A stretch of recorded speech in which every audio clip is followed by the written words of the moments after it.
The Rough-Faced Girl. The Rough-Faced Girl is written by Rafe Martin, illustrated by David Shannon. Once long ago, there was a village by the shores of Lake Ontario.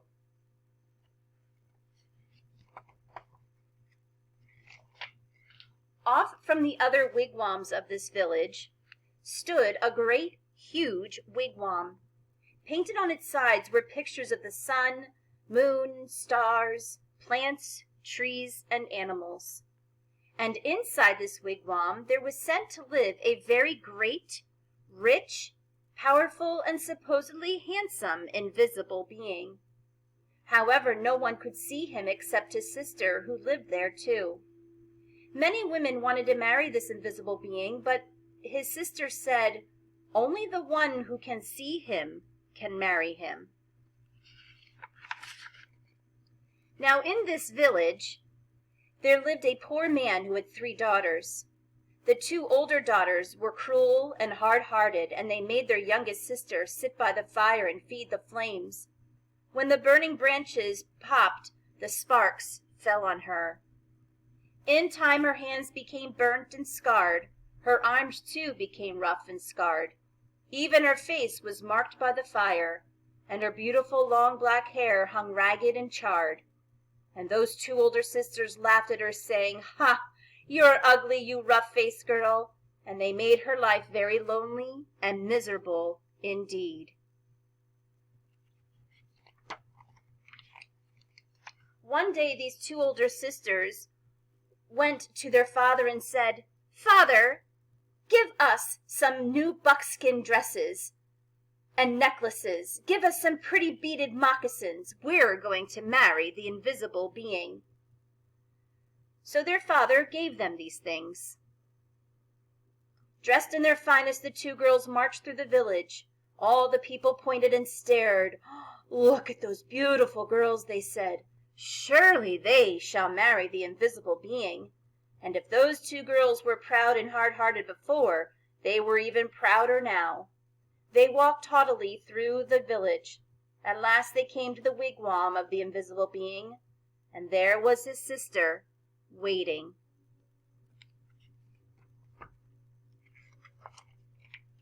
"Why have you come?" she asked. "We want to marry the invisible being," they answered. "That's why we're here." "If you want to marry my brother," she replied, "you have to have seen him. Tell me, have you seen the invisible being?" "Of course we've seen him," they insisted. "Can't you see how pretty we are? Can't you see the beautiful clothes we wear? Oh, yes, anyone can tell that we've truly seen the invisible being." "All right," she said quietly. "If you think you've seen him, then tell me, what's his bow made of?" And suddenly her voice was swift as lightning and strong as thunder. His bow," they stammered in surprise. "His bow, we know." But turning desperately to one another, they whispered, "What shall we say?" So they said, "It's the great oak tree." "No," said the sister of the invisible being. "No." Oh, she saw at once how they lied. "Tell me," she continued, "if you think you've seen my brother, the invisible being, then what's the runner of his sled made of?" We know," cried those 2 sisters. But whispering feverishly again, they wondered, "What shall we say? What shall we say?" "Let's say it's the green willow branch." "No," said the sister when she heard. "No, you have not seen my brother. Now go home." Just test us fairly," they exclaimed. "We've seen him. Just don't ask us all these silly questions." "All right," said the sister of the invisible being. "Come with me." And she took them back to the great wigwam and sat them in the seats furthest from the entrance, the guests' seats. Soon they heard footsteps coming along the path. Then something stepped inside. Though they heard breathing, the 2 sisters still couldn't see a thing. Suddenly a great bow and a beaded quiver of arrows appeared in the air and were set down. But though those two girls sat there, their eyes wide, all through that night, they never saw a thing more. And in the morning they had to go home, ashamed. The next day the rough-faced girl went to her father and said, "Father, may I please have some beads? May I please have new buckskin dress and some pretty moccasins? I am going to marry the invisible being, for wherever I look, I see his face." But her father sighed. "Daughter," he said, "I'm sorry. I have no beads left for you, only some little broken shells.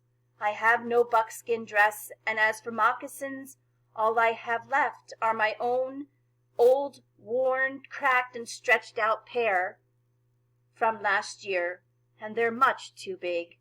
But she said, "Whatever you can spare, Father, I can use."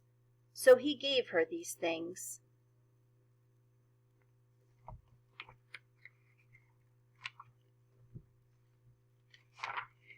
Then she found dried reeds, and taking the little broken shells, she strung a necklace.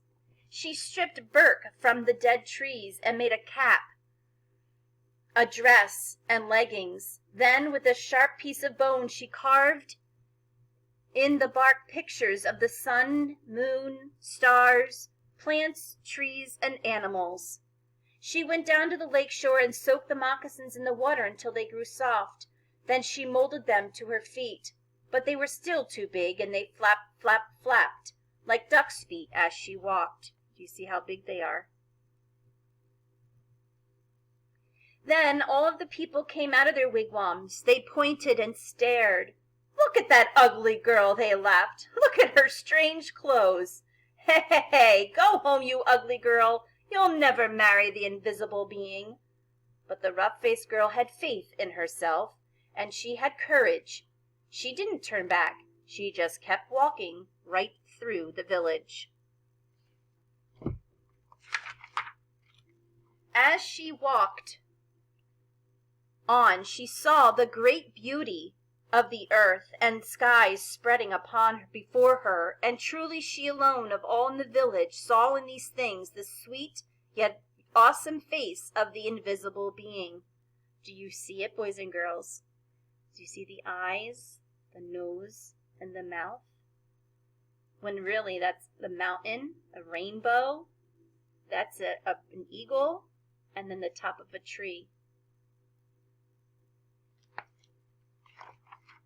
At last she came to the lake shore, just as the sun was sinking behind the hills, and the many stars came glittering out like a fiery veil in the darkening sky overhead.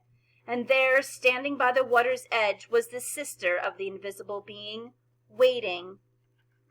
Now, the sister of the invisible being was a wise woman. When she looked at you, she didn't see just your face or your hair or clothes. No, when she looked at you, she could see all the way down to your heart, and she could tell if you had a good, kind heart or a cold, hard, and cruel one.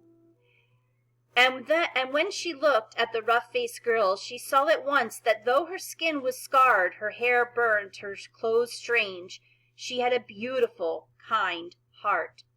And so she welcomed her dearly, saying, "Ah, my sister, why have you come?"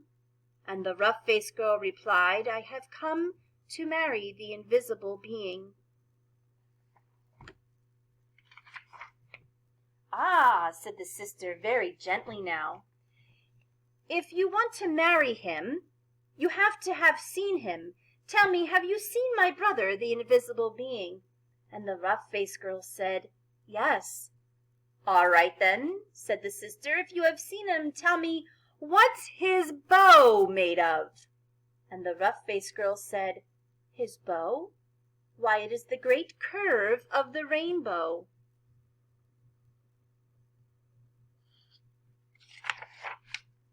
"Ah!" exclaimed the sister in excitement. "Tell me," she asked, "if you have seen my brother, the invisible being, what's the runner of his sled made from?"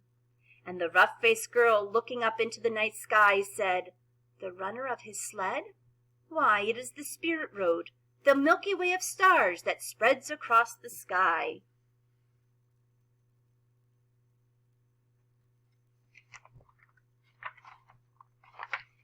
"Ah!" cried the sister in wonder and delight. "You have seen him! Come with me!" And taking the taking the rough-faced girl by the hand, she led her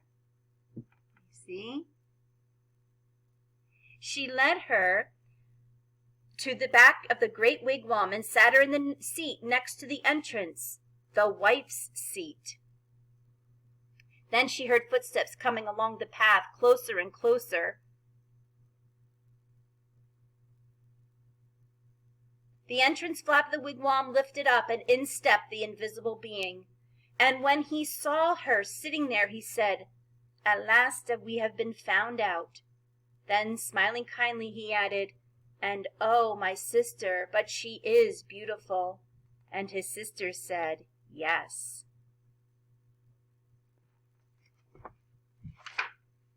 The sister of the invisible being then gave the rough-faced girl the finest of buckskin robes, and a necklace of perfect shells. "Now bathe in the lake," she said, "and dress in these." So the rough-faced girl bathed in the waters of the lake. Suddenly, all of her scars vanished from her body. Her skin grew smooth again, and her beautiful black hair grew in long and glossy as a raven's wing. Now anyone could see that she was indeed beautiful, but the invisible being and his sister had seen that from the start. Then, at last, the rough-faced girl and the invisible being were married. They lived together in great gladness and were never parted. The end. It's one of my favorite stories. I love that story, The Rough-Faced Girl.